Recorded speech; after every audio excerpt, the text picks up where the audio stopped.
ಅದರಲ್ಲಿ ಇರುವಂಥ ಶ್ರುತಿ ಸುಂದರಿಗಳು ಅಂತಾರೆ. ಏನೋ ಅವರೆಲ್ಲ ಅಲ್ಲೇ ಬಂದು ಮೌಳಿ ನಿವೇಶ ಯೋಗ್ಯ ವರ್ಣೋಪಧಾನ ವಿವಾಹ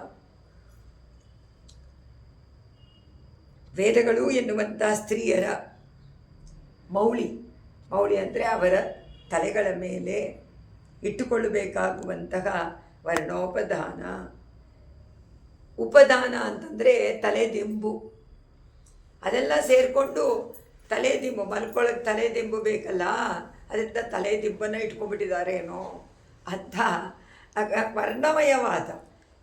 ಯಾವಾಗಲೂ ಹಾಗೆ ತಾನೆ, ಪರಮಾತ್ಮನ ಉತ್ಸವದಲ್ಲಿ ಹಿಂದ್ಗಡೆ ಒಂದು ಇಡ್ತಾರೆ, ಒಂದು ಇದರ ಥರ ದಿಂಬು. ಆ ದಿಂಬು ವರ್ಣಮಯವಾಗಿರುತ್ತೆ. ಅದನ್ನು ಸೆಲೆಕ್ಟ್ ಮಾಡಿಕೊಂಡು ಆ ಉತ್ಸವಕ್ಕೆ ತಕ್ಕಂತೆ ಹಿಂದೆ ಆ ದಿಂಬನ್ನು ಇಡ್ತಾರೆ. ಅದು ಇವರು ಹೇಳ್ತಾರೆ, ವೇದ ಸ್ತ್ರೀಗಳು ಅದನ್ನು ವೇದ ಸ್ತ್ರೀಗಳೇನೆ ತಲೆಗೆ ಇಟ್ಕೊಂಡು ಮಲಗಿದಾರೇನೋ, ವಿಶ್ರಾಮ ಮಾಡ್ತಾ ಇದ್ದಾರೇನೋ ಅಂತ ಅನಿಸುತ್ತೆ ಅಂತಾರೆ ಸ್ವಾಮಿ ದೇಶಿಕರು. 559ರಲ್ಲಿ ಆಸನ್ನವಾಸವ ಶಿಲಾಶಕಲಾಸ್ತ್ವದೀಯಾಗ ಪದ್ಮೇ ಕ್ಷಣಸ್ಯ ಪದರಕ್ಷಿಣಿ ಪದ್ಮರಾಗಾಗ ಸಂಭಾವಯಂತಿ ಸಮಯೇ ಕ್ವಚಿದುಷ್ಣಭಾನೋ ಗೋ ಸತ್ಯಪ್ರಸೂತ ಯಮುನಾ ಸುಭಗಾಮವಸ್ತಾ.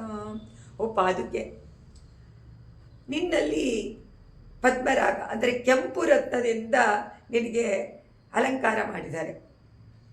ಆ ಪದ್ಮದ ಹರಳುಗಳು, ನೀಲ ಹರಳುಗಳ ಒಂದೊಂದು ರೌಂಡ್ಗೆ ಆವಳಿಯಾಗಿ ಅದನ್ನು ಹುದುಗಿಸಿಟ್ಟಿರ್ತಾರೆ. ಅದು ಅಲಂಕಾರಕ್ಕೆ, ಅದು ಫಳ ಹೊಳೆಯುತ್ತೆ, ಒಂದು ನೀಲಿ ಕಾಂತಿಯನ್ನು ಕೊಡುತ್ತೆ.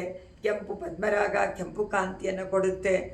ಇದು ಏನು ತೋರಿಸುತ್ತೆ, ನನಗೇನು ಅನಿಸುತ್ತೆ ಅಂದರೆ, ಆ ನೀಲಿ ಅದನ್ನು ನೋಡಿದ್ರೆ ನೀಲವರ್ಣ ಯಮುನಾ ನದಿ.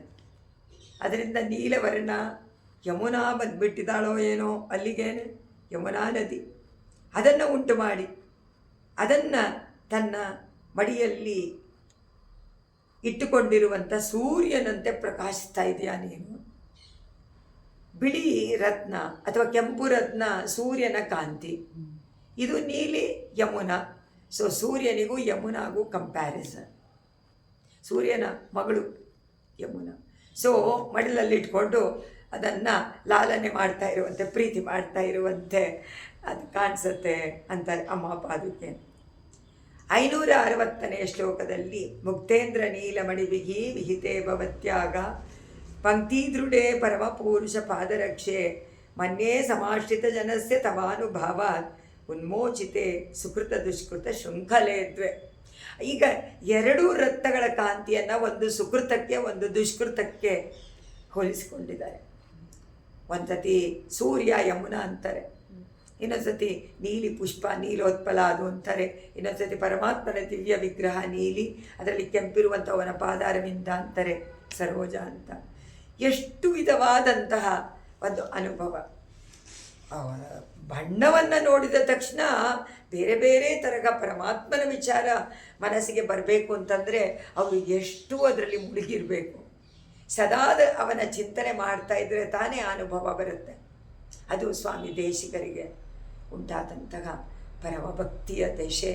ಆ ಭಕ್ತಿಯ ದಶೆಯಲ್ಲಿ ಸಂಪೂರ್ಣವಾಗಿ ಅರ್ಚಾರೂಪದಲ್ಲಿ ಮುಳುಗಿ ರಂಗನಾಥನ ಉತ್ಸವದಲ್ಲಿ ಪಾಲ್ಗೊಂಡು ಒಂದೊಂದು ಕ್ಷಣವೂ ಜೊತೆಯಲ್ಲಿ ಇದ್ದು ಅನುಭವಿಸಿದ್ದಾರೆ. ಅದನ್ನು ನಮಗೆ ಪಾದುಕಾ ಸಹಸ್ರ ಅಂತ ಕೊಟ್ಟಿದ್ದಾರೆ.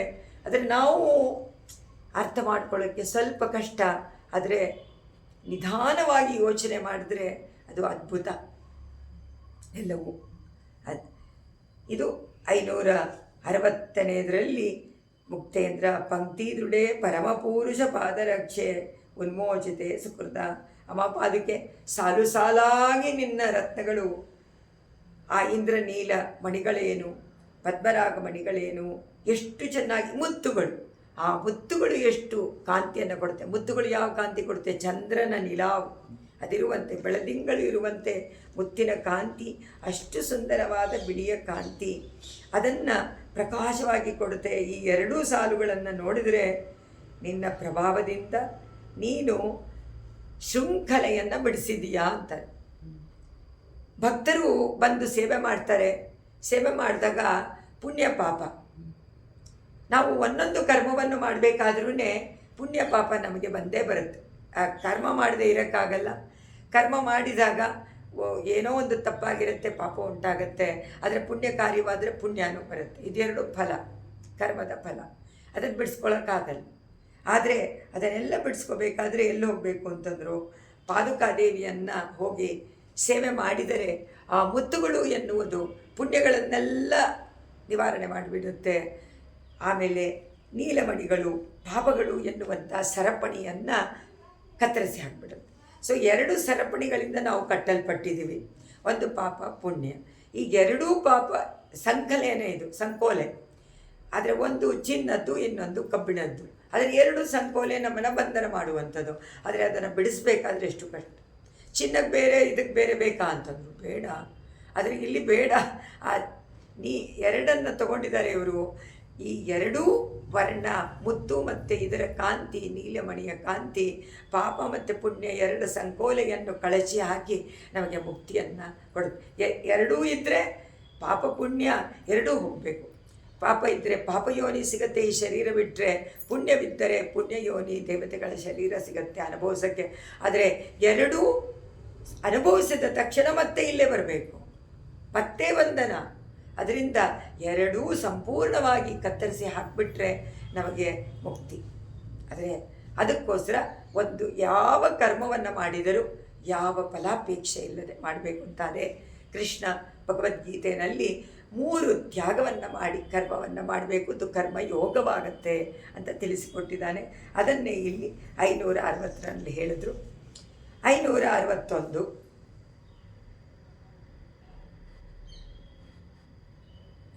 561ರಲ್ಲಿ ಸ್ವಾಮಿ ದೇಶಿಕರು ಹೇಳ್ತಾರೆ, ಉದ್ಗೀರ್ಣ ಗಾಢ ತಮಸೋ ಹರಿ ನೀಲ ಭಂಗಾಗ ತಾರಾ ವಿಶೇಷ ರುಚಿರಾಣಿ ಚಮೌಕ್ತಿಕಾನಿ ತ್ವತ್ಸಂಗಮಾತ್ ಸರಸಿಜೆ ಕ್ಷಣಪಾದರಕ್ಷೆ ಸಂಯೋಜಯಂತಿ ನಿಶಯ ಭವಮೌಳಿ ಚಂದ್ರಂ. ಭವ ಅಂದರೆ ಶಿವ. ಈಗ ಶಿವನ ಜಟೆಯಲ್ಲಿ ಏನಿದೆ ಅಂತ, ಸರಸಿಜೆ ಕ್ಷಣ ಪಾದರಕ್ಷೆ. ಸರಸಿಜ ಈ ಕ್ಷಣ, ಒಳ್ಳೆಯ ಸುಂದರವಾದ ಕಮಲ ನಯನ, ತಾವರೆಯಂತೆ ಕಣ್ಣುಳ್ಳ ಅರವಿಂದ ಲೋಚನನಾದಂಥ ಶ್ರೀರಂಗನಾಥನ ಪಾದುಕಿಗೆ ಉದ್ಗೀರ್ಣ ಗಾಢ ತಮಸಗ. ಈಗ ಗಾಢ ತಮಸ, ನಾವೆಲ್ಲರೂ ಈ ಸಂಸಾರದಲ್ಲಿ ಆ ತರಹ ಗಾಢವಾದಂಥ ಅಜ್ಞಾನದಲ್ಲಿ ಇದ್ಬಿಟ್ಟಿದ್ವಿ. ಅದರಿಂದ ಈ ಸಂಸಾರ ಜ್ಞಾನ ಬಂದ ತಕ್ಷಣ ಹೊರಟೋಗ್ಬೋದು. ಯಾವುದೋ ಒಂದು ಉಪಾಯವನ್ನು ಮಾಡಿ ಪರಮಾತ್ಮನನ್ನು ನಾವು ಪಡ್ಕೊಳ್ಬೋದು. ಆದರೆ ಗೊತ್ತೇ ಇಲ್ವಲ್ಲ. ನಾವು ಮುಂಚೆ ಮೊದಲನೇದಾಗಿ ನಾವು ಒಂದು ಅಂಧಕಾರ ಎನ್ನುವಂತಹ ಈ ಸಮುದ್ರದಲ್ಲಿ ಮುಳುಗಿದ್ದೀವಿ ಅಂತಲೇ ಗೊತ್ತಿಲ್ಲ. ಆ ಪ್ರಕೃತಿ ಅಷ್ಟು ಸುಂದರವಾಗಿದೆ, ಮಾಯಾ ಪ್ರಕೃತಿ, ಅಲ್ಲಿ ಆನಂದ ಪಡ್ತಾ ಇದ್ದೀವಿ. ಬೇರೆ ಒಂದು ಆನಂದ ಇದೆ ಅಂತ ಗೊತ್ತಿಲ್ಲ. ಅದೇ ತಿಳ್ಕೊಬೇಕಲ್ಲ, ಜ್ಞಾನ ಬರಬೇಕು. ಅದರಿಂದ ಇಲ್ಲಿ ಕೇಳ್ತಾರೆ, ಉದ್ಗೀರ್ಣಗಾಡು ತಮಸಗ, ತುಂಬ ಕತ್ತಲು, ಅಂಧಕಾರ.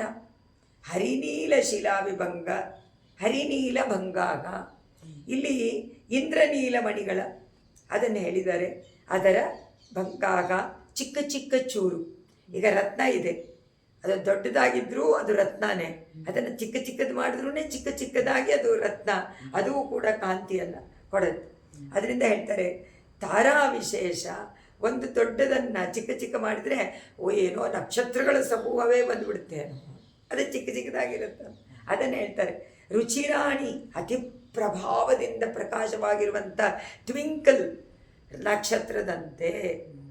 ಅದು ಹೇಳ್ತಾರೆ ಫಳಫಳ ಹೊಳಿತ ನಕ್ಷತ್ರಗಳಂತೆ ಕಾಂತಿಯುಕ್ತವಾಗಿ ಮನೋಹರವಾದ ಮೌಕ್ತಿಕಾಂತಿ, ಅದು ನಕ್ಷತ್ರದಂತೆ ಕಾಣಿಸುತ್ತೆ. ಮುತ್ತುಗಳೆಲ್ಲ ಒಳ್ಳೆಯ ಬಿಳಿಯ ಒಂದು ಇದನ್ನು ಕೊಡುತ್ತೆ, ಅದು ಚಂದ್ರನಂತೆ ಕಾಣ್ತದೆ. ಮೌಳಿ ಚಂದ್ರ ಸಂಗಮಾತ್. ಅದರಿಂದ ಹೇಳ್ತಾರೆ ಮುತ್ತುಗಳು ತ್ವತ್ಸಂಗಮಾತ್. ಈಗ ನಕ್ಷತ್ರದ ಜೊತೆಗೆ ಚಂದ್ರ ಸೇರಿಕೊಂಡು, ಏನು ಆಕಾಶ ತಾನೆ, ಆಕಾಶದಲ್ಲಿ ತಾನೇ ಇಬ್ಬರು ಇರೋದು, ಉಡುಪ. ಅದು ಇಬ್ಬರು ಸೇರ್ಕೊಂಡ್ಬಿಟ್ಟು ನಕ್ಷತ್ರ ಮತ್ತು ಚಂದ್ರ, ಭವಮೌಳಿ ಚಂದ್ರಂ. ಓಹೋ, ಇದು ಈಶ್ವರನ ತಲೆಯಲ್ಲಿರುವಂಥ ಚಂದ್ರನೇನೋ. ವಿಷಯ ರಾತ್ರಿ ಜೊತೆಗೆ ಕೂಡಿಬಿಟ್ಟಿದೆಯಂತೆ. ನೀಲಿ ರಾತ್ರಿ, ನಕ್ಷತ್ರಗಳು ಬಂದರೆ ರಾತ್ರಿ, ಚಂದ್ರ ಬಂದರೆ ರಾತ್ರಿ, ಸೊ ರಾತ್ರಿಯಂತೆ ಭವಮೌಳಿ ಚಂದ್ರ ಅಂತ ಹೇಳಿ ಈಶ್ವರನ ತಲೆಯಲ್ಲಿರುವಂಥ ಚಂದ್ರನನ್ನು ನಿಶಯ ರಾತ್ರಿ ಜೊತೆಗೆ ಸಂಯೋಜಯಂತಿ ಸೇರಿಸಿ ಬಿಡ್ತಾ ಇದೆಯೇನೋ ನೀನು. ಅಲ್ಲಿ ಇರೋದು ರತ್ನಗಳು.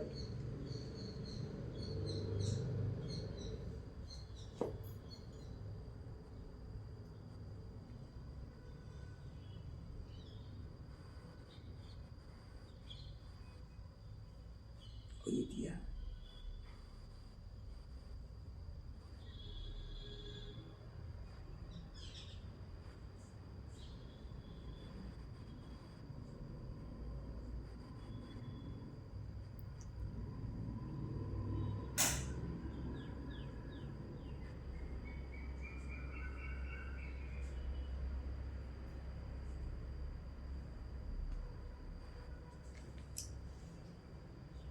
ಅದಕ್ಕೆ ಅವ್ರು ಹೇಳ್ತಾರೆ ಇದರಲ್ಲಿ, ಭವಮೌಳಿ ಚಂದ್ರ, ಓ ಪಾದುಕಾದೇವಿ, ನಿನ್ನಲ್ಲಿರುವಂತಹ ಮಣಿಗಳನ್ನು ನೋಡಿದರೆ, ನೀಲಿ ರತ್ನಗಳನ್ನು ನೋಡಿದರೆ ಬಿಸಿಲಿನ ಜೊತೆಗೆ ಹೋಗದೆ ಕತ್ತಲಿನಂತೆ ಇದೆ. ಬಿಸಿಲಿದ್ದರೆ ಕತ್ತಲೇ ಇಲ್ಲ. ಹಾಗೆ ಮುತ್ತುಗಳನ್ನು ಕಂಡ್ರೆ ಬೆಳದಿಂಗಳಂತೆ ಇದೆ. ಈಶ್ವರ ನಿನ್ನನ್ನು ತಲೆ ಮೇಲೆ ಇಟ್ಕೊಳ್ತಾನೆ, ಧಾರಣೆ ಮಾಡ್ಕೊಳ್ತಾನೆ. ಪಾದುಕೆಯಲ್ಲಿ ಇಟ್ಕೊಳ್ತೀವಿ ನಾವೆಲ್ಲ ಶಟಾರಿಯನ್ನು, ತಲೆ ಮೇಲೆ ತಾನೇ ಪರಮಾತ್ಮನ ಪಾದಾರವಿಂದ ಅಂತ ಧರಿಸಿಕೊಳ್ತೀವಿ. ಅವನ ತಲೆ ಮೇಲೆ ಚಂದ್ರ ಈ ಎರಡು ವಿಧವಾದ ಕಾಂತಿಯಿಂದ ಸೇರಿರುವಂತೆ ಕಾಣಿಸ್ತಾ ಇದೆ. ಭವಮೌಳಿ ಚಂದ್ರ, ಅವನ ಭವ ಅಂದರೆ ಈಶ್ವರ, ಅವನ ತಲೆ ಮೇಲಿರುವಂಥ ಚಂದ್ರ. ಆದರೆ ಅದೇನು ಉಂಟು ಮಾಡಿದೆ?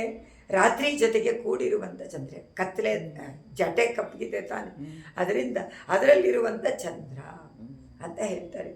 ಪರಮಪದದಲ್ಲಿ ದುಃಖನೇ ಇಲ್ಲ, ಯಾವಾಗಲೂ ಅಲ್ಲಿ ಹಗಲೇನೆ. ಈ ಪ್ರಕೃತಿ ಮಂಡಲದಲ್ಲಿ ನಾವು ಎಷ್ಟು ಅನುಭವಿಸಿದ್ರೂ ಪೂರ್ಣವಾದ ಆನಂದ ಇಲ್ಲ, ಸುಖ ಇಲ್ಲ. ಯಾವಾಗಲೂ ದುಃಖ ಮಿಶ್ರಿತವಾದಂತಹ ಸುಖವೇನೆ. ಆದರೆ ಪ್ರಕೃತಿ ರಾತ್ರಿಯಂತೆ ನಾವೆಲ್ಲ ಏನು ಮಾಡ್ತಾ ಇದ್ವಿ? ಪರಮಾತ್ಮನ ಸಾಹಿತ್ಯವನ್ನು ತಗೊಂಡು, ಅವನ ಸ್ತೋತ್ರವನ್ನು ತಗೊಂಡು ಅದರಿಂದ ಆನಂದ ಪಡ್ಕೊಳ್ತಾ ಇದ್ವಿ. ಈ ಪ್ರಕೃತಿಯಲ್ಲೂ ರಾತ್ರಿಯಲ್ಲೂ ನಮಗೆ ಚಂದ್ರ ಬೆಳಕು ಕೊಡುವಂತೆ ಈ ಗಾಢವಾದ ಈ ಸಂಸಾರದಲ್ಲೂ ಕೂಡ ಆಳ್ವಾರ್ಗಳ ಆಚಾರ್ಯರುಗಳು, ಪೂರ್ವಾಚಾರ್ಯರು, ಋಷಿಗಳು, ಇವರ ಪರಮಾತ್ಮನ ಸ್ತೋತ್ರಗಳು, ಅವರ ಸಂಗತಿಗಳು ಎಲ್ಲವೂ ಕೂಡ ನಮಗೆ ಚಂದ್ರನಂತೆ ಬೆಳಕನ್ನು ಕೊಟ್ಟು ಆ ಕಾಲದಲ್ಲೂ ನಮ್ಮನ್ನು ರಕ್ಷಣೆ ಮಾಡ್ತಾ ಇದೆ, ಜ್ಞಾನವನ್ನು ಕೊಡ್ತಾ ಇದೆ ಅಂತ ಅರ್ಥ. ಅದರಿಂದ ಇವರೆಲ್ಲ ಬೇಕಲ್ಲ. ಅದಕ್ಕೆ ಹೇಳ್ತಾರೆ, ಆಳ್ವಾರ ಪಾಶುರಗಳು ಪರಮಾತ್ಮನ ಸ್ವರೂಪ ರೂಪ ಗುಣವನ್ನೆಲ್ಲ ತಿಳಿಸೋದಕ್ಕೇನೆ ಇರೋದು, ಬೇರೆ ಏನೂ ಇಲ್ಲ ಅದರಲ್ಲಿ. ಅವನ ಚೇಷ್ಟಿತಗಳು, ಅವನ ಪಂಚರೂಪದಲ್ಲಿರುವಂಥ ಪರಮಾತ್ಮನ ಸಕಲ ಕಲ್ಯಾಣ ಗುಣಗಳನ್ನು ಅನುಭವಿಸಿ ಅದನ್ನು ಹಾಡಿಕೊಟ್ಟಿದ್ದಾರೆ, ನಾವೆಲ್ಲರೂ ಅರ್ಥ ಮಾಡಿಕೊಳ್ಳಿ ಅಂತ. ಅಂತಹ ನಮ್ಮ ಆಳ್ವಾರವರ ಸೂಕ್ತಿಗಳು ಅಷ್ಟು ಆನಂದವನ್ನು ಕೊಡುತ್ತೆ. ಕತ್ಲೆನಲ್ಲೂ ಬೆಳಕನ್ನು ತೋರಿಸು. ಇಲ್ಲಿ ಕತ್ತಲೆ ಅಂದರೆ ಅಜ್ಞಾನ.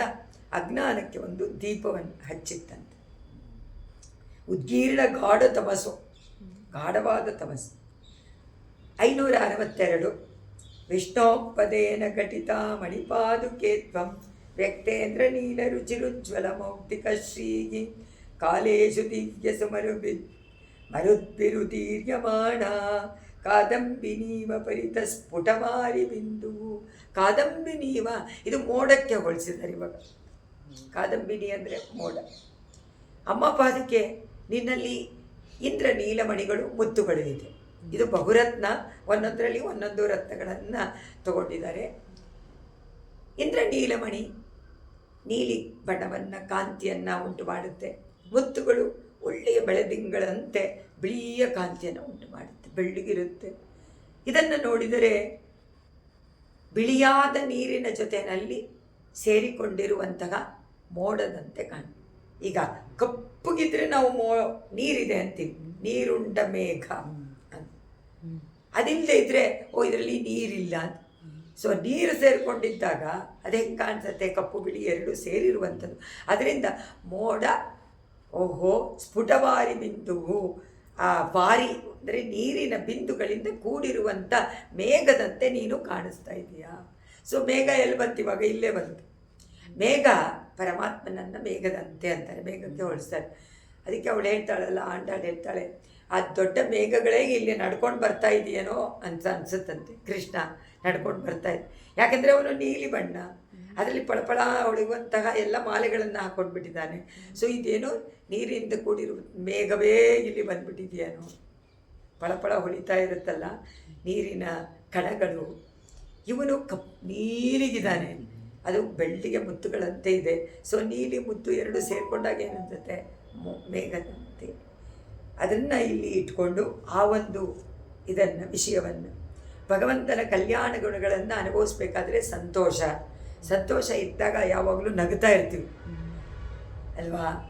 ಇಲ್ಲದೆ ಇದ್ದಾಗ ಏನಾಗುತ್ತೆ? ಸಿಗಲಿಲ್ವಲ್ಲ ಅನ್ಸುತ್ತೆ. ಒಂದು ಒಳ್ಳೆಯ ವಿಚಾರ ಇದೆ ಅಥವಾ ಒಂದು ಒಳ್ಳೆಯ ವಸ್ತು ಇದೆ, ಅದನ್ನು ನೋಡಿದಾಗ ನಮಗೆ ಎಷ್ಟೋ ಆನಂದ ಉಂಟಾಗತ್ತೆ. ಅದನ್ನು ಹೇಳ್ತಾರೆ, ಯಾವ ಕೊರತೆಯೂ ಇರೋದಿಲ್ಲ, ಕಣ್ಣುಗಳಿಗೂ ಅದು ಸಿಗಲಿಲ್ವಲ್ಲ ಎನ್ನುವಂತಹ ಕೊರತೆಯೂ ಇಲ್ಲದೆ, ಅಥವಾ ಅದು ಸಂತೋಷ ಇದ್ದಾಗ. ಇಲ್ಲದಿದ್ದಾಗ ಎಷ್ಟು ಬೆಳಕನ್ನು ಹಚ್ಚಿದ್ರೂ ಅದು ಆನಂದವನ್ನು ಕೊಡೋದಿಲ್ಲ. ತುಂಬ ಸಂಕಟ ಉಂಟಾಗತ್ತೆ, ದುಃಖ ಉಂಟಾಗತ್ತೆ, ತುಂಬ ನೊಂದು ಬಿಟ್ಟು ಸಂಕಟದಿಂದಾಗ ಅದು ಹಾಗಿರುತ್ತೆ. ಆಗ ನಮ್ಮಾಳ್ವಾರ್ ವಿಷಯ ತಗೊಂಡ್ರೆ ಅವರ ಭಾವ ಸಂಶ್ಲೇಷದ ಕಾಲದಲ್ಲಿ ಸಂತೋಷ, ವಿಶ್ಲೇಷ ಕಾಲದಲ್ಲಿ ತುಂಬ ನೋವಿನಿಂದ ಕೂಡಿರುತ್ತೆ. ಸೊ ಮನಸ್ಸಿಗೆ ಯಾವ ಭಾವನೆ, ಯಾವ ಅನುಭವ ಬರುತ್ತೋ ಆ ಭಾವ ಹೊರಗಡೆಗೆ ವ್ಯಕ್ತವಾಗುತ್ತೆ.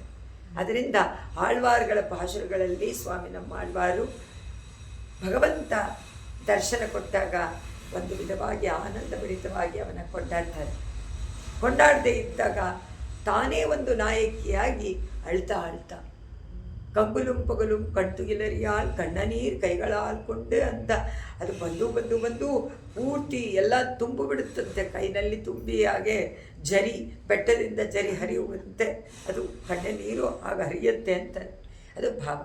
ಅದೇ ತರಹನೇ ಆ ಭಾವನೆಯನ್ನು ತೋರಿಸ್ತಾ ಇದೆಯೇನೋ ನೀಲಿ ಮತ್ತು ಮುತ್ತು ಅಂತ ಹೇಳ್ತಾರೆ. ನೀಲಿ ಯಾವಾಗ? ಅವನು ಇಲ್ಲದೆ ಇದ್ದಾಗ. ಮುತ್ತುಗಳ ಕಾಂತಿ ಏನು ತೋರಿಸುತ್ತೆ? ಅವ ಪರಮಾತ್ಮ ಇದ್ದಾನೆ ಜೊತೆಗೆ ಅಂತಾಗ ನಗ್ತಾ ಇರುವಂತೆ. ಭಾಸಾಸ್ವಯ ಭಗವತೋ ಮಣಿಪಾದರಕ್ಷೆ ಮುಕ್ತಾನ್ವಿತಾ ಮರಕತೋ ಫಲಪತ್ತತಿಸ್ತೆ ನಿತ್ಯಾವಗಾಗನ ಸಗಂ ಸಕಲಸ್ಯ ಜಂತೋಗೋ ಗಂಗಾನ್ವಿತಂ ಜನಯತೀವ ಸಮುದ್ರಮನ್ಯಂ. ಗಂಗೆಯನ್ನು ಇದನ್ನು ಸಮುದ್ರವನ್ನು ಸೇರಿಸುವಂತೆ ಅಂತಾರೆ. ಅದೇ ಕಾಂತಿ, ಅದೇ ನೀಲಕಾಂತಿ, ಮುತ್ತಿನ ಕಾಂತಿ ಬೇರೆ ತಗೊಂಡಿಲ್ಲ. ಅದು ಸೇರಿದಾಗ ಪಾದುಕೆ ಮುತ್ತುಗಳನ್ನು ನೋಡಿದರೆ ಗಂಗೆಯಂತೆ ಬಿಳಿ, ನೀಲಿ ಪಚ್ಚೆ ಹರಳುಗಳನ್ನು ನೋಡಿದರೆ ಅವುಗಳ ಕಾಂತಿ ಸಮುದ್ರದಂತೆ. ಈ ಎರಡನ್ನೂ ಸೇರಿದಂತೆ ನೋಡಿದರೆ, ಸೇರಿಸಿ ಬಿಟ್ಟು ನೋಡಿದರೆ ಏನಾಗತ್ತೆ? ಈಗಿರುವಂಥ ಲೋಕದಲ್ಲಿ ಯಾವುದೋ ಒಂದು ವಿಶೇಷವಾದ ಸಮುದ್ರವನ್ನೇ ಇಲ್ಲಿ ಉಂಟು ಮಾಡಿಬಿಟ್ಟಿದ್ದಾಳೋ ಏನು ಅಂತ. ಅನ್ಯಂ ಸಮುದ್ರಂ, ಬೇರೆ ಒಂದು ಸಮುದ್ರ ಇಲ್ಲಿ ಬಂದ್ಬಿಡ್ತೇನೋ. ಈಗ ನಾವೇ ಒಂದು ಅದನ್ನು ಕಲ್ಪನೆ ಮಾಡಿಕೊಳ್ಳೋಣ. ಈ ಪಾದುಕೆಯನ್ನು ಇಟ್ಕೊಂಡು ಅದರ ಕಾಂತಿಯನ್ನು, ಆ ಕಾಂತಿ ನೀಲಿ ರತ್ನಗಳೆಲ್ಲ ನೀಲಿ ಬಣ್ಣವನ್ನು ಹೊರಪಡಿಸ್ತಾ ಇದೆ, ಮುತ್ತುಗಳು ಬಿಳಿ ಬರ್ತಾರೆ. ನಮಗೇನಾದರೂ ಅನ್ಸತ್ತಾ? ನಮಗೇನಾದರೂ ಭಾವನೆ ಬರುತ್ತಾ, ಉಂಟಾಗತ್ತಾ? ಖಂಡಿತ ಇಲ್ಲ. ನಾವು ಸುಮ್ಮನೆ ಆಹಾ ಪಳಪಳ ಹೊಳಿತಾ ಇದ್ದಿಲ್ಲ, ಎಷ್ಟು ಚೆನ್ನಾಗಿ ಕಾಣಿಸುತ್ತೆ ಅಂತ ಬಿಡ್ತೀವಿ ಅಷ್ಟೇ. ಕಿರೀಟನೋ ಪಾದುಕೆಗೆ ಹಾಕಿರುವಂತಹ ಕವಚನೋ ನಮಗೇನು ವಿಶೇಷವಾದ ಅನುಭವ ನಮ್ಮ ಕಲ್ಪನೆಗೆ ಬರೋದಿಲ್ಲ. ಆದರೆ ಕವಿಗಳಿಗೆ ಇದು ಸಾಮಾನ್ಯ ಸ್ವಭಾವ, ಸ್ವಾಭಾವಿಕವಾಗಿ ಅವರಿಗೆ ಅದು ತೋಚತ್ತೆ. ಅದು ತೋಚತ್ತೆ ಅಂದರೆ ಏನು? ನಾವು ಯೋಚನೆ ಮಾಡಿ ಮಾಡಿ ಮಾಡಿ ಬರಬೇಕಾಗಿಲ್ಲ, ತಾನಾಗೇನೆ ಅದು ಪ್ರವಾಹ ಬರುತ್ತೆ. ಅದು ಭಗವಂತ ಕೊಟ್ಟಂಥ ಶಕ್ತಿ, ಮೇಧಾಶಕ್ತಿ. ಕೆಲವರಿಗೆ ಮಾತ್ರ ಇದೆ, ಎಲ್ಲರೂ ಕವಿಗಳಾಗಕ್ಕಾಗೋದಿಲ್ಲ. ಹೇಳ್ತಾರೆ ಇದರಲ್ಲಿ, ಅಮ್ಮ ಭಗವತಃ ಮಣಿಪಾದ ರಕ್ಷೆ, ಭಗವಂತನ ಪಾದಾರವಿಂದವನ ರಕ್ಷಣೆ ಮಾಡುವಂಥ ರತ್ನಮಯವಾದ ಪಾದುಕೆಗೆ ಮುಕ್ತಾನ್ವಿತ ಮರಕತೋಪಲ. ಮುಕ್ತಾನ್ವಿತ, ಮುಕ್ತ ಅಂದರೆ ಮುತ್ತುಗಳು, ಮುತ್ತುಗಳ ಸಾಲು, ಮರಕದ ಉಪಲ ಪದ್ಧತಿ, ಈ ಪಚ್ಚೆ ಕಲ್ಲುಗಳ ಸಾಲು, ಸ್ವಯಾ ಪ್ರಭಾಸ. ಅದೇ ತನ್ನದೇ ಕಾಂತಿ ಅದು. ಇವಾಗ ನೀಲಿ ಕಲ್ಲು ಹಸಿರು ಕೊಡೋದಿಲ್ಲ, ಹಸಿರು ನೀಲಿ ಕೊಡೋದಿಲ್ಲ, ಅವರವರದೇ ಕಾಂತಿ ಅದು. ಸಕಲಸ್ಯ ಜಂತೋಗೋ ನಿತ್ಯಾವಗಾಹನ. ಓಹೋ, ಈಗ ನಿತ್ಯಾವಗಾಹನ, ನಿತ್ಯವಾಗಿ ಮುಳುಗಿ ಸ್ನಾನ ಮಾಡುವಂಥದ್ದು. ಸಮುದ್ರದಲ್ಲಿ ಮಾಡೋಕ್ಕಾಗತ್ತಾ? ನಿತ್ಯ ಮಾಡೋ ಹಾಗಿಲ್ಲ. ಬರೀ ಪರ್ವಕಾಲ, ಪೌರ್ಣಿಮೆ ಮತ್ತು ಇದರಲ್ಲಿ ಮಾಡ್ಬೋದು ಅಷ್ಟೇ, ಅಮಾವಾಸ್ಯೆ. ಬೇರೆ ಟೈಮ್ನಲ್ಲಿ ಮಾಡೋ ಹಾಗಿಲ್ಲ. ಆದರೆ ಸೇತು ಸ್ನಾನ ಯಾವಾಗಲೂ ಮಾಡ್ಬೋದು. ಸೇತುಗೆ ಒಂದು ಮಹಿಮೆ. ನೀವು ಯಾವಾಗ ಆ ಸೇತು ಕರೆ ಅನ್ನುವಂತಹ ದರ್ಭಶಯನ ಅಥವಾ ತಿರುಪುಲ್ಲಾಣಿ ಅಂತ ಕರೀತಾರೆ, ದಿವ್ಯ ದೇಶ, ಅಲ್ಲಿಗೆ ಹೋದಾಗ ಸೇತು ಸ್ನಾನ ಯಾವ ಕಾಲದಲ್ಲಾದರೂ ಮಾಡ್ಬೋದು ಅಂತ ಪ್ರತಿನಿಧಿ. ಅದು ಇವಳು ಉಂಟು ಮಾಡಿಬಿಟ್ರೆ ನೀವು ಸೇತುಗೆ ಹೋಗೋಕ್ಕಾಗಲ್ಲ ಅಲ್ವಾ, ಅದರಿಂದ ನಾನೇ ಇಲ್ಲಿ ಉಂಟು ಮಾಡಿಬಿಡ್ತೀನಿ ಒಂದು ಅನ್ಯ ಸಮುದ್ರವನ್ನು ಅಂತ ಹೇಳಿ ಎಲ್ಲ ಪ್ರಾಣಿಗಳು ನಿತ್ಯಾವಗಾಹನ, ನಿತ್ಯವಾಗಿ ಅವಗಾಹನ ಮಾಡೋಕ್ಕೋಸ್ಕರವಾಗಿ ಒಂದು ಹೊಸದಾದ ಯಾವಾಗಲೂ ಇಳಿದು ಸ್ನಾನ ಮಾಡುವಂತಹ ಗಂಗಾನ್ವಿತಂ ಅನ್ಯಂ, ಗಂಗೆ ಸೇರಿರುವಂಥ ಸಮುದ್ರ, ಅನ್ಯ ಸಮುದ್ರವನ್ನು ನೀನು ಜನಯತೀವ, ಉಂಟು ಮಾಡಿದೆಯೇನೋ ಅಂತ ಇದರಲ್ಲಿ. ಅಂದರೆ ಈಗ ಸೇತು ಕರೆಯಲ್ಲಿ ಮಾತ್ರ ನಿತ್ಯ ಸ್ನಾನ, ಬೇರೆ ಕಡೆಯಲ್ಲೆಲ್ಲ ಅಮಾವಾಸ್ಯೆ ಪಡುವೆ ನೀರನ್ನು ಮುಟ್ಲೂಬಾರ್ದು, ಸಮುದ್ರದ ನೀರು ಹತ್ರನೂ ಹೋಗಬಾರ್ದು. ಅದು ದೋಷದಿಂದ ಕೂಡಿದೆ, ಅಶುಚಿಯ. ಅದರಿಂದ ಇಲ್ಲಿ ಹೇಳ್ತಾರೆ, ಈ ಜಗತ್ತಿನಲ್ಲಿ ಯಾರೇ ಆಗಲಿ, ಯಾವ ಜನವೇ ಆಗಲಿ, ನಾವು ಸಂಪಾದನೆ ಮಾಡಿಕೊಳ್ಳೋದು ಪಾಪ ಪುಣ್ಯಗಳು ಜನ್ಮಾಂತರದಿಂದ ನಾವು ಅನುಭವಿಸ್ತಾ ಬರ್ತಾ ಇದ್ದೀವಿ. ಯಾವುದೋ ಒಂದು ಸುಕೃತದಿಂದ ನಮಗೆ ಒಳ್ಳೆಯ ಜನ್ಮ ಸಿಗತ್ತೆ. ಒಳ್ಳೆಯ ಜನ್ಮದಲ್ಲಿ ಭಗವಂತನ ಜಾಯಮಾನಮಿ ಪುರುಷಂ, ಅವನ ಜಾಯಮಾನ ಕಟಾಕ್ಷದಿಂದ ಒಬ್ಬ ಪುರುಷ ಆತ್ಮಚಿಂತನೆಯನ್ನು ಮಾಡುವಂತಾಗತ್ತೆ. ಈಶ್ವರನಲ್ಲಿ ಸುಹೃದಯ ಉಂಟಾಗತ್ತೆ, ಅದ್ವೇಷ ಉಂಟಾಗತ್ತೆ, ಮತ್ತು ಸಾತ್ವಿಕ ಸಂಘ ಸಿಗತ್ತೆ. ಸತ್ಸಂಗದಿಂದ ಒಳ್ಳೆಯ ಆಚಾರ್ಯರು ಸಿಗ್ತಾರೆ. ಅದಕ್ಕೆ ತುಂಬ ಪುಣ್ಯ ಮಾಡಿ, ಈ ಶರೀರ ಪಡ್ಕೊಳ್ಳೋಕ್ಕೆ ಪುಣ್ಯ ಮಾಡಿರಬೇಕು, ಇನ್ನೂ ಪುಣ್ಯ ಮಾಡಿರಬೇಕು, ಸುಕೃತ ಮಾಡಿರಬೇಕು, ಒಳ್ಳೆಯ ಆಚಾರ್ಯ ಗುರುಗಳು ಸಿಗೋದಕ್ಕೆ. ಅವರು ಹೇಗಿರ್ತಾರೆ ಅಂತಂದರೆ, ಅವರು ಆ ಸುಕೃತದ ಫಲವನ್ನು ಅನುಭವಿಸೋಕ್ಕೆ ನಮಗೆ ಅನುಭವ ಕೊಡ್ತಾರೆ. ಸುಕೃತಿಯಿಂದ ಇವರು ಸಿಗ್ತಾರೆ. ಇವರು ಪರಮಾತ್ಮನನ್ನು ಹೇಗೆ ಅನುಭವಿಸೋದು, ಹೇಗೆ ಅವನನ್ನು ಕಂಡುಕೊಳ್ಳೋದು, ಅವನ ವಿಚಾರಗೇನು ಎಲ್ಲವನ್ನು ವಿಶದವಾಗಿ ಹೇಳಿ ತಿಳಿಸಿಕೊಡ್ತಾರೆ ಆಚಾರ್ಯರು. ಅದರಿಂದ ಆಚಾರ್ಯರು ಪರಮಾತ್ಮನನ್ನು ತೋರಿಸಿಕೊಡುವಂಥವರು. ಅಲ್ಲಿ ಅವರ ಅಂತಹ ಆಚಾರ್ಯರ ಪುಣ್ಯ ಸ್ಥಳಗಳೇನೇ ನಮಗೆ ನಿತ್ಯಾವಗಾಹನ ಮಾಡೋದಕ್ಕೆ ಒಂದು ಸಮುದ್ರ ಅಂತ ಇವರು ಹೇಳ್ತಾರೆ. ಆ ಅರಿವನ್ನು ಕೊಡೋಕ್ಕಾಗೇನೆ ಇದೆ, ಅದಕ್ಕೆ ಕೊಡೋಕ್ಕೆ ಆಚಾರ್ಯರಿದ್ದಾರೆ. ಅದರಂತೆ ಅವರಿಗೆ ಆಚಾರ್ಯರಿಗೆ ನೀನು ಒಂದು ಕೊಡು, ಅಂದರೆ ತೋರಿಸಿಕೊಡುವಂಥವಳು. ಪರಮಾತ್ಮನನ್ನು ತೋರಿಸ್ಬೇಕಾದ್ರೆ ಎರಡು ಬೇಕು ಅಂತ ಹೇಳಿ ಗಂಗೆ ಮತ್ತು ಸಮುದ್ರ. ಗಂಗಾ ಸ್ನಾನ ನಿತ್ಯ, ಸಮುದ್ರ ಸ್ನಾನ ಅವತ್ತು ಇವತ್ತು. ಆದರೆ ಎರಡೂ ಸೇರಿಬಿಟ್ರೆ ನಿತ್ಯ ಸ್ನಾನ, ಪಾದುಕಾದೇವಿಯ ದರ್ಶನ, ಆಚಾರ್ಯರ ದರ್ಶನ ಮಾಡಿದ್ರೇ ಅವಗಾಹನ. ವಿಗಾಹೇ ಯಾಮುನಂ ತೀರ್ಥಂ ಸಾಧು ಬೃಂದಾವನೆ ಸ್ಥಿತಂ ನಿರಸ್ತ ಜಿಗ್ಮಗ ಸ್ಪರ್ಶೆ ಕೃಷ್ಣಕೃತಾದರಘ ಅಂತ ಅಂದರು. ಆದರೆ ನಮ್ಮ ಆಚಾರ್ಯರುಗಳೆಲ್ಲ ಒಂದು ತಟಾಕದಂತೆ ನೀರಿನ. ವಿಗಾಹೇ ತೀರ್ಥಬಹುಳಾಂ ಶೀತಳಾಂ ಗುರು ಸಂತತಿಂ. ಅದರಿಂದ ಶೀತಳವಾದ ಗುರು ಸಂತತಿ, ಗುರು ಪರಂಪರೆಯೇ ನಮಗೆ ಒಂದು ದೊಡ್ಡ ಸಮುದ್ರದಂತೆ. ಆದರೆ ಅದು ಸೇತುಕರೆಯಂತೆ, ಅಥವಾ ಪಾದುಕಾದೇವಿ ಬರುವಂತಹ ನಿತ್ಯ ಕಾಂತಿ ಎನ್ನುವಂತಹ ಸಮುದ್ರದಲ್ಲಿ ಮುಳುಗುವಂಥ ನಿತ್ಯ ಸ್ನಾನ ಮಾಡ್ಬೋದು. ಅದಕ್ಕೆ ಪರ್ವಕಾಲ ಬೇಡ ಅಂತ ಇಲ್ಲಿ ಹೇಳಿದ್ದಾರೆ. 564 ಸೂರ್ಯಾತ್ಮಜ ಹರಿಶಿಲಾ ಮಣಿಪಂಕ್ತಿ ಲಕ್ಷ್ಯಾತ್ ತ್ವಾಂ ನಿತ್ಯಮಾಶ್ರಿತವತಿ ಮಣಿಪಾದರಕ್ಷೆ ಆದೌ ಜನಾರ್ದನ ಪದೇ ಕ್ಷಣ ಮಾತ್ರ ಲಗ್ನ ಆಸನ್ನ ಮೌಕ್ತಿಕರುಚ ಹಸತೀವ ಗಂಗಾ. ಗಂಗಾ ನಗ್ತಾ ಇದ್ದಾಳಂತೆ. ಯಾರನ್ನ ನೋಡಿ ನಗ್ತಾ ಇದ್ದಾಳೆ ಹೇಳ್ತಾರೆ ನೋಡಿ. ಅಮ್ಮ, ನಿನ್ನಲ್ಲಿ ಇಂದ್ರನೀಲಮಣಿ ಇದೆ. ಈಗ ಇಂದ್ರನೀಲ ಪದ್ಧತಿ ಅಂತಲೇ ಬೇರೆ ಇದೆ, ಅದರಲ್ಲಿ ಇನ್ನೂ ವರ್ಣನೆ ಮಾಡೋಕ್ಕೆ ಹೋಗ್ತಾರೆ. ಆ ಇಂದ್ರನೀಲ ರತ್ನಗಳ ಕಾಂತಿ ಯಮುನಾ ನದಿ ಅಂತ ಇದೆ, ಹಿಂದೆನೋ ಅದೇ ಹೇಳಿದ್ರು. ಹಾಗೇನೆ ಪಕ್ಕದಲ್ಲೇ ಮುತ್ತುಗಳ ಕಾಂತಿನೂ ಇದೆ. ಅದನ್ನು ನೋಡಿದ್ರೆ ನಗ್ತಾ ಇರುವಂತೆ ಇದೆ. ಓ ಗಂಗೆ, ನೀನು ಭಗವಂತನ ಪಾದದಲ್ಲಿ ತ್ರಿವಿಕ್ರಮಾವತಾರ ಮಾಡಿದಾಗ ಅವನ ಪಾದದಲ್ಲಿ ಕ್ಷಣ ಮಾತ್ರ ಇದ್ದೆ. ಯಾವಾಗ ಆ ತ್ರಿವಿಕ್ರಮನ ಪಾದ ಸತ್ಯಲೋಕಕ್ಕೆ ಹೋದಾಗ ಬ್ರಹ್ಮ ತನ್ನ ಕಮಂಡಲುವಿನ ತೀರ್ಥದಿಂದ ಅಭಿಷೇಕ ಮಾಡಿದ. ಅಭಿಷೇಕ ಮಾಡಿದಂಥ ತೀರ್ಥ ಅವನ ಹೆಬ್ಬೆಟ್ಟಿನ ತುದಿಯಿಂದ ಬಂದು ಅದು ಕೆಳಗಡೆ ಬಂದು ಗಂಗೆ ಆಯಿತು, ಪಾವನ ಗಂಗೆ ಆಯಿತು. ವಿಶೇಷವಾದ ಗಂಗೆ, ಎಲ್ಲರನ್ನೂ ಪಾವನಗೊಳಿಸುವಂಥ ಗಂಗೆ. ಅದನ್ನು ತುಂಬ ಕೊಂಡಾಡ್ತೀವಿ ನಾವು, ಇಲ್ವಾ? ಕೊಂಡಾಡ್ತೀವಿ.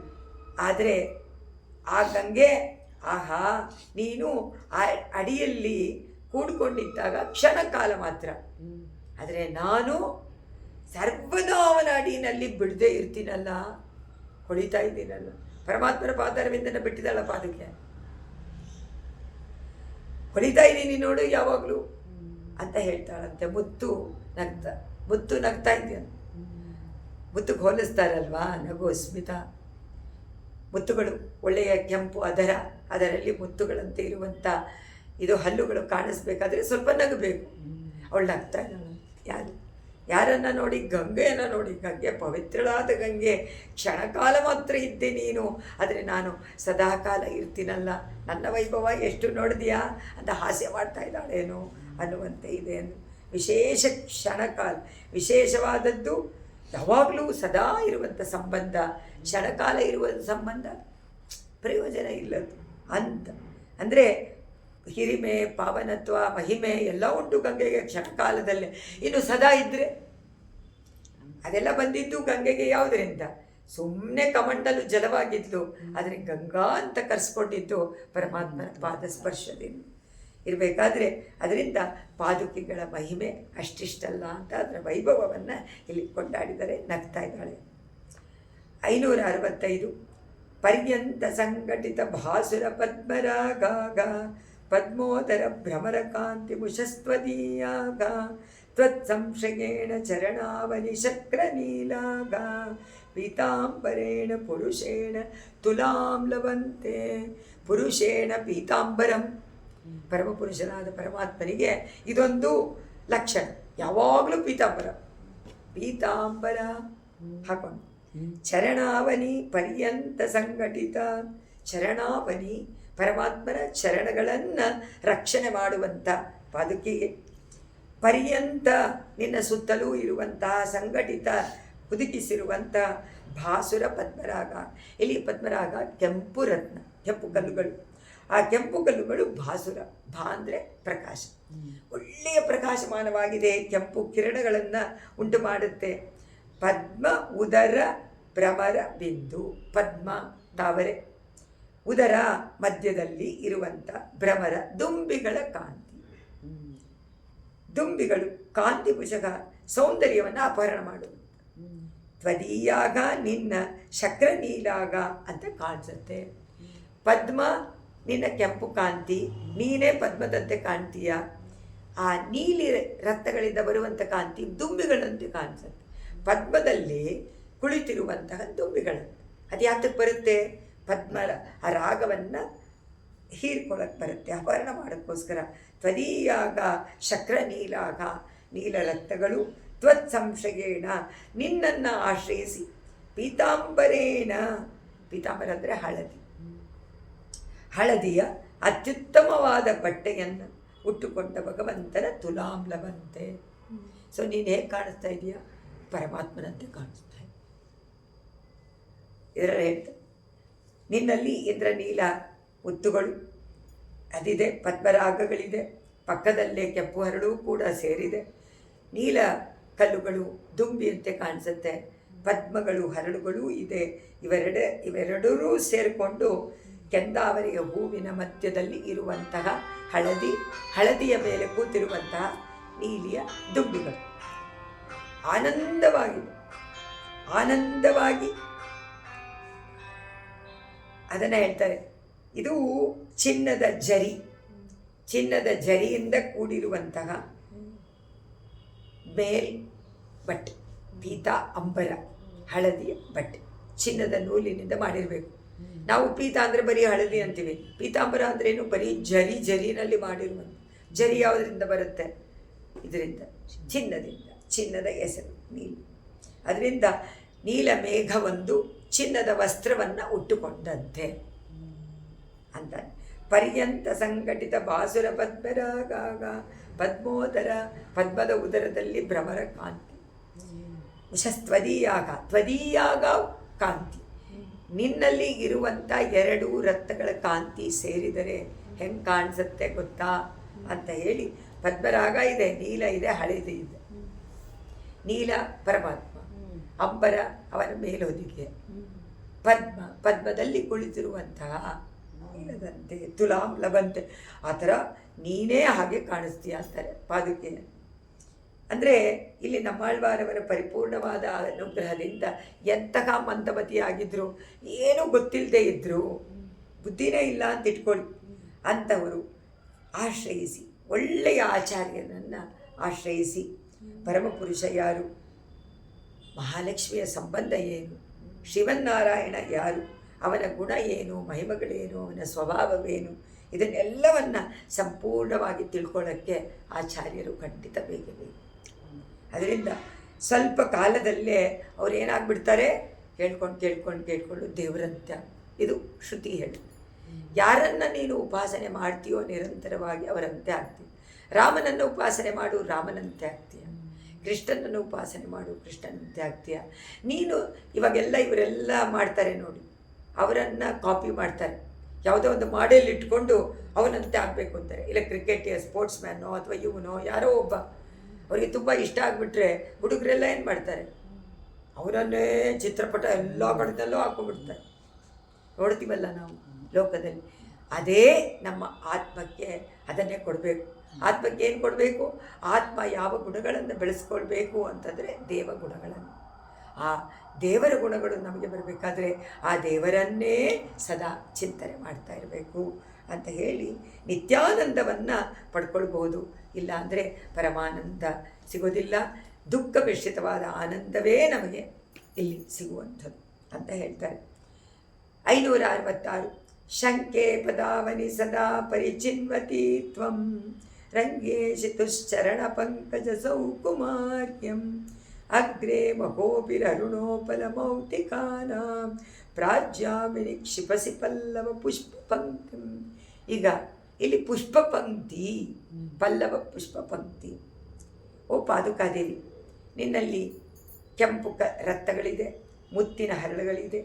ಶ್ರೀರಂಗನಾಥನ ಉತ್ಸವದಲ್ಲಿ ನೀನು ಅವನನ್ನು ಸಂಚಾರಕ್ಕೆ ಕರ್ಕೊಂಡು ಬರ್ತೀಯ. ಅವನು ಹೊರಟಾಗ ಎದುರಿಗೆ ಕಣ್ಣನ್ನು ಕೋರೈಸುವಷ್ಟು ಕಾಂತಿಯನ್ನು ಬೀರುತ್ತೆ. ಅಷ್ಟು ಫಳಫಳ, ಎಲ್ಲ ರಿಯಲ್ ರತ್ನಗಳು.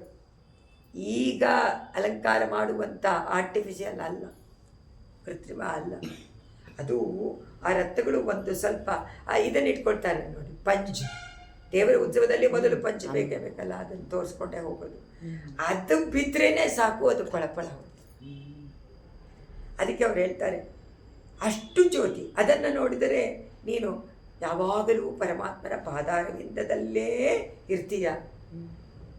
ಅದರಿಂದ ನಿನಗೆ ಚೆನ್ನಾಗಿ ಪಳಗಿಬಿಟ್ಟಿದೆಯ ಪರಮಾತ್ಮನ ಪಾದದಲ್ಲೇ ಇದ್ದು. ಆ ಪಾದಗಳ ಕೋಮಲತೆ, ಪಾದ ಹೇಗಿದೆ? ಸ್ಪೃಹಣೀಯವಾಗಿದೆ, ಪದ್ಮದಂತೆ ಇದೆ. ಅಂದರೆ ಅದರ 5 ಗುಣಗಳು ಪರಮಾತ್ಮನ ಪಾದದ 5 ಗುಣಗಳು ತಾವರೆಗೆ ಬಂದಿದೆ. ತಾವರೆ ಅಂತೆ ಅಲ್ಲ, ಪರಮಾತ್ಮನ ಪಾದದಂತೆಯೂ ತಾವರೆಗಿಲ್ಲ. ಬಟ್ ಬೇರೆ ಯಾವುದೂ ಅವನ ಸೃಷ್ಟಿಯಲ್ಲಿ ನಮಗೆ ಹೋಲಿಸೋಕ್ಕಾಗೋದಿಲ್ಲ. ಅವನೇ ಮಾಡಿರುವ ಸೃಷ್ಟಿ.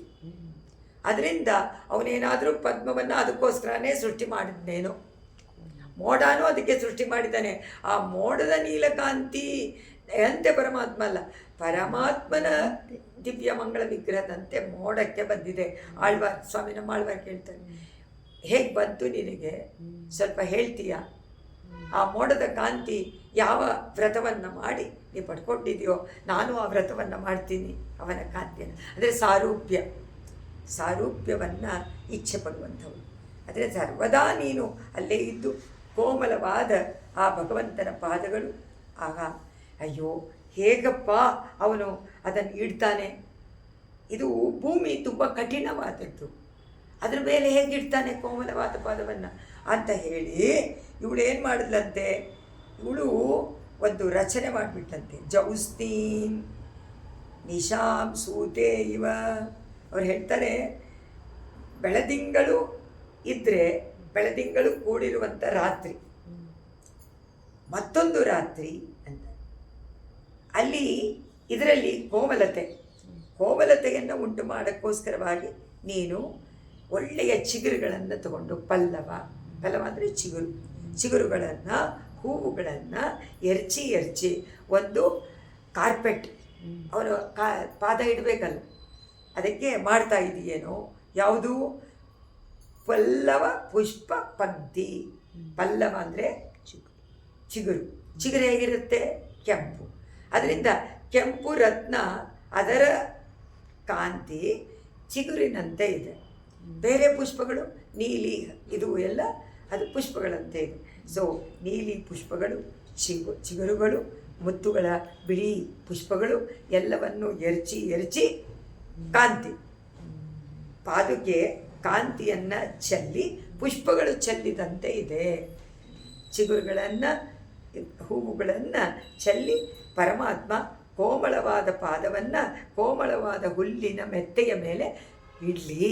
ಆವಾಗ ಅವನಿಗೆ ಕಠಿಣವಾದ ಭೂಮಿಯ ಸಂಬಂಧ ಬರೋದಿಲ್ಲ, ಆಗ ಏನೂ ಆಗೋದಿಲ್ಲ. ಪರಮಾತ್ಮನ ಪಾದಗಳಿಗೆ ಅವಳು ತಾನೇ ರಕ್ಷಣೆ ಮಾಡ್ತಾಳೆ, ಅದಕ್ಕೆ ಉಂಟು ಮಾಡಿಬಿಡ್ತಾ ಇದ್ದಾಳೆ.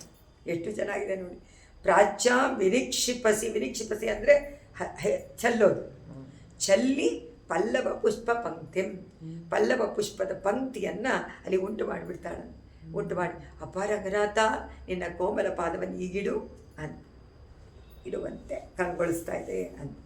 ನಿರ್ಗಚ್ಚತಾ ಚರಣ ರಕ್ಷಿಣಿ ನಿಯಮಾನ ರಂಗೇಶ್ವರೇಣ ಭವತಿ ರಣದೀಕ್ಷಿತೇನ ಸೂತೆ ಸುರಾರಿ ಸುಬಟಿ ನಯನಾಂಬುಜಾನ ಜೌಸ್ನೀಂ ನಿಶಾವಿವ ಸಿತಾಸಿತರತ್ನ ಭಾಸ. ಸಿತ ಅಸಿತ, ಇಲ್ಲಿ ನೀಲಿ ಕೆಂಪು ಎಲ್ಲ ಬಿಟ್ಬಿಟ್ರು. ಬಹುರತ್ನದಲ್ಲಿ ಈ ರತ್ನವನ್ನು ತಗೊಂಡು ಅಮ್ಮ ಪಾದುಕೆ ಯಾವಾಗಲೂ ಹೋರಾಟ ಮಾಡ್ತಾ ಇದ್ದಾನೆ ಪರಮಾತ್ಮ.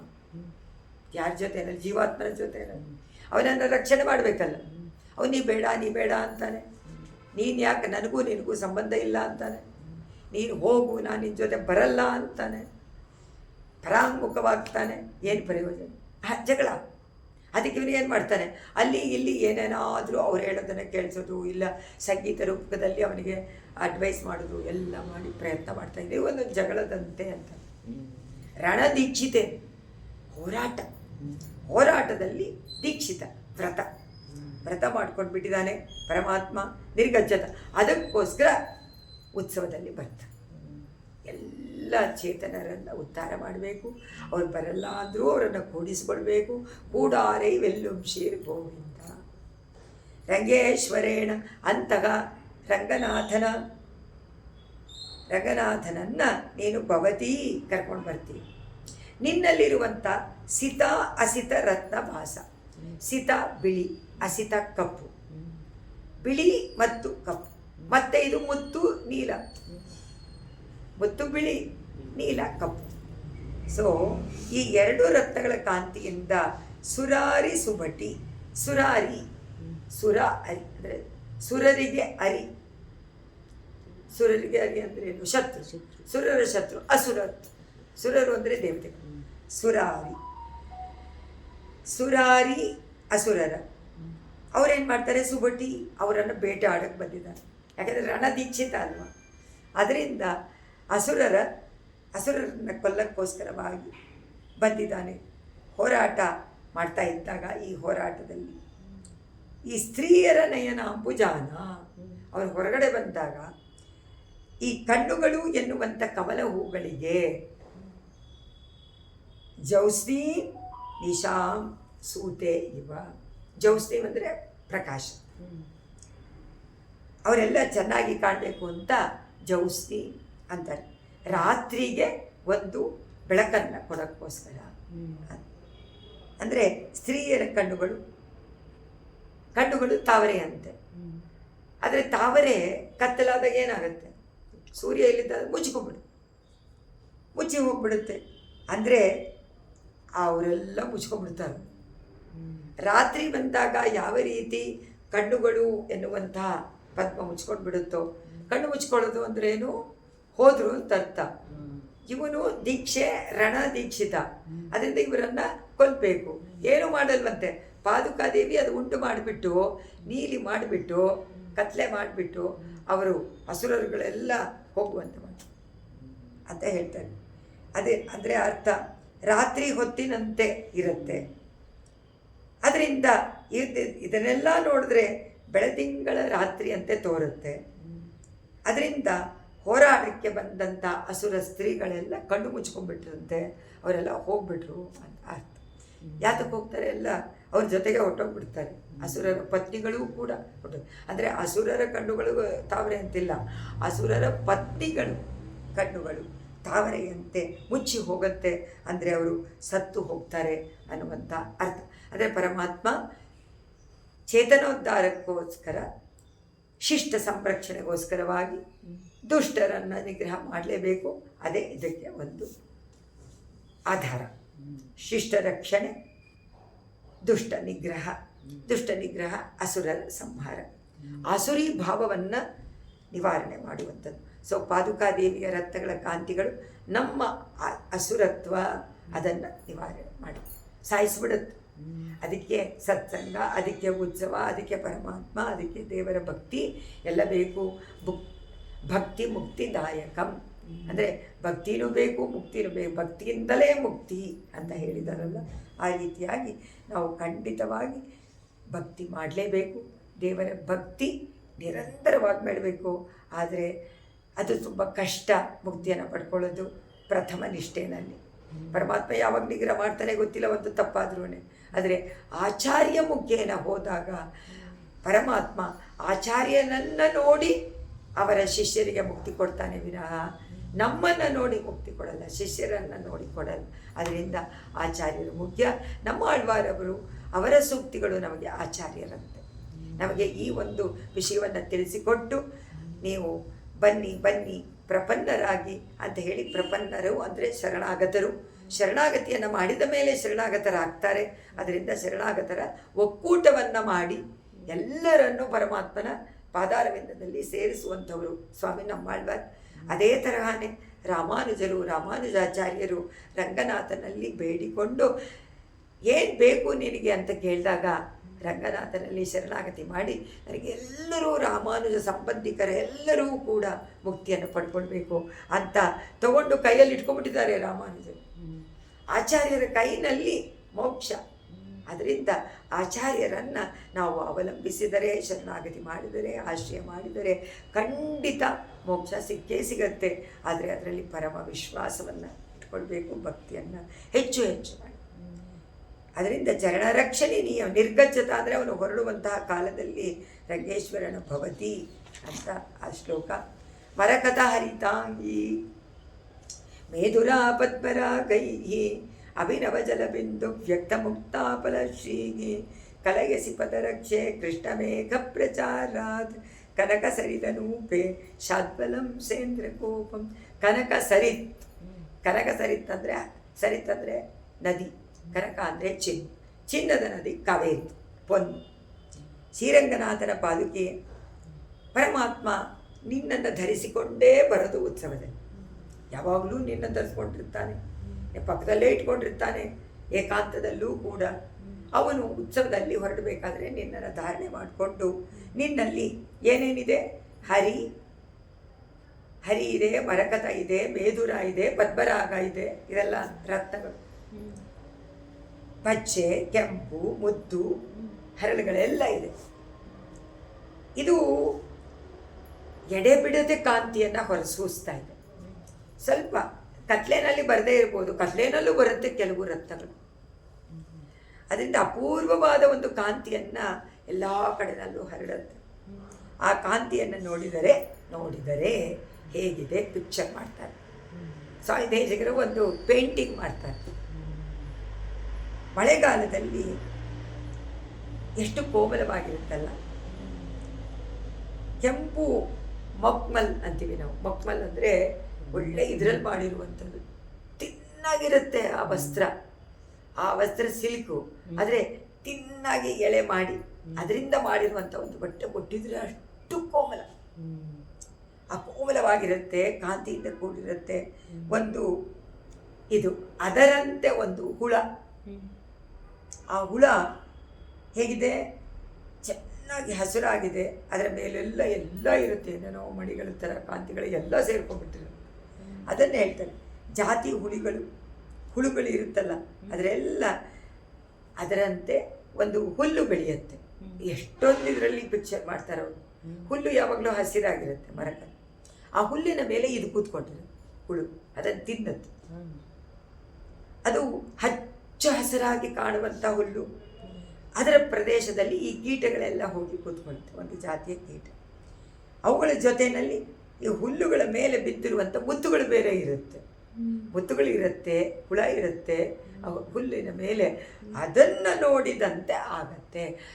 ಅದಕ್ಕೆ ಹೇಳಿಬಿಟ್ಟು ಅವ್ರು ಹೇಳ್ತಾರೆ, ಮುತ್ತುಗಳಂತೆ ಹೊಳೆಯುವಂಥ ನೀರಿನ ಹನಿಗಳು. ಅಲ್ಲಿ ನೀರಿನ ಹನಿಗಳು, ಇಲ್ಲಿ ಮುತ್ತುಗಳ ಕಾಂತಿ. ಅದೆಲ್ಲ ಸೇರಿಸಿ ಏನಾದರೂ ಮಳೆ ಬರ್ತಾ ಇದೆಯೇನೋ ಅಂತ ಮಳೆಗೆ ಹೋಲಿಸ್ಬಿಟ್ರು ಇದನ್ನು.